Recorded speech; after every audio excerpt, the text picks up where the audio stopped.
ஸ்ரீமதே ராமானுஜாய நமஹ. ஸ்ரீமத் பரமஹம்சேத்யாதி மதுரகவி வானமாமலை ராமானுஜ ஜீயர் சுவாமியினுடைய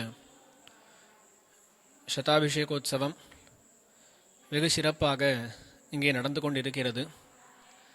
பலவிதமான நிகழ்ச்சிகள், உபன்யாசங்கள் ஒரு பக்கம் சதஸ்ஸு, இவ்விதமான பல நிகழ்ச்சிகள் இந்த சமயத்தில் இங்கே நடந்து கொண்டிருக்கின்றன.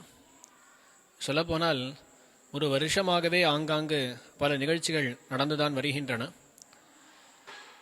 அவ்வளவு பேர் ஸ்ரீவைஷ்ணவர்கள் இந்த இடத்துல தற்பொழுது திரண்டிருக்கிறார்கள்.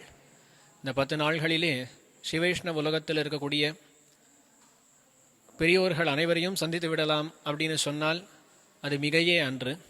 அவ்விதமாக பலரையும் அழைத்து பலவிதமான கைங்கரியங்களை இங்கே செய்திருக்கிறார் நம்முடைய சுவாமி. அது மட்டும் இல்லாமல் சுவாமி இதை ஒரு வியாஜமாக கொண்டு இன்னும் பல கைங்கரியங்களை கோயிலிலும் செய்து வருகிறார். இந்த மடத்தினுடைய பரம்பரைக்கே ஒரு பெருமை என்னன்னா, என்ன பண்ணாலும் இந்த ஸ்ரீவரமங்கை நாச்சியாருக்கு கைங்கரியமாகத்தான் பண்ணுவர்கள். எவ்வளவோ கைங்கரியங்களை பண்ணியிருக்கிறார்கள். அதே போல் நம் ஜீயர் சுவாமியும் அவ்வளவு கைங்கரியங்களை இங்கே பண்ணியிருக்கிறார். ஸ்ரீவைஷ்ணவர்கள் பலருக்கும் பலவிதமான உதவிகளை செய்து வருகிறார். அவ்விதமான சுவாமி இவ்விதமாக சதாபிஷேகம் கண்டருளுவது போல் இனிமேல் சதமானோத்சவத்தையும் கண்டருளி அதற்கு மேலேயும் பலவிதமான வைபவங்களை கண்டருள வேண்டும்.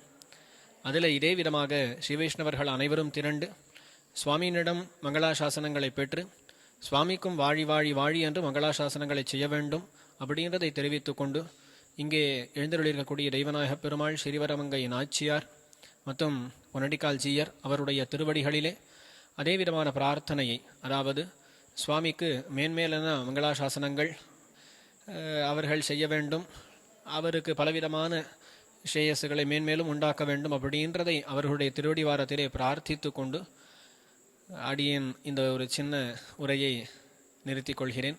ஸ்ரீமதே ராமானுஜாய நமஹ.